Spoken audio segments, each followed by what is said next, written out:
Dum dum dum dum dum dum dum dum dum dum dum. Right offhand, this is a poor quality video. I have not upgraded my material since, but in the spirit of the hobby, we're going to continue anyway. And what is the hobby about? Well, the hobby is about painting miniatures. It's about creating a great table presence. It's about hobbying your way to adding things to your game to enhance the tactile experience, to enhance the immersion. And let's go over a few of these things that I have laid out here because all of them will come to the hobby in one format or another. So, with painting, I'll, for instance, be giving tips of how to use alternative ways of painting your miniatures. I do not use the regular painting tubes, I just use painter's paint. That is perfectly acceptable, but I'll show you how to do this. I do use some um, typical hobby materials in that respect, and you'll get tips on not just how to make beautiful miniatures that are within the spirit of the game itself, but also alternative methods that you may not think of, but will get your miniatures fast to the table.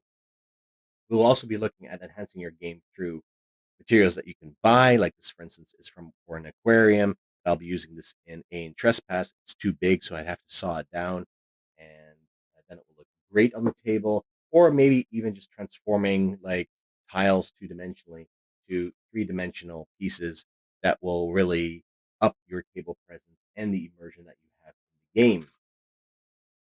Or maybe just buying things online that are meant for traditionally not board games, but using them in your board game.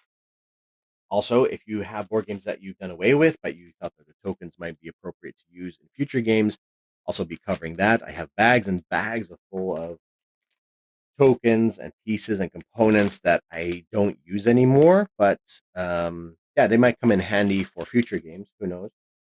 Or just homebrews, because we'll also be looking at how to homebrew your own rules and mechanisms in games, maybe by enhancing them with things that you buy off of Etsy, like these rune stones.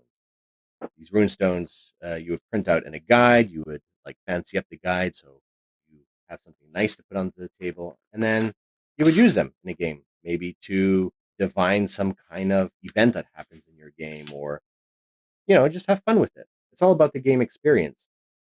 We might look at some established components that you can replace uh, for your board games currently, or just blinging out your game, like for instance with these coins.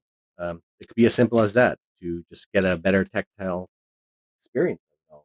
So we'll be covering all of this. I hope you'll join me for the first inaugural episode of the hobby, and I'll see you there. Keep exploring.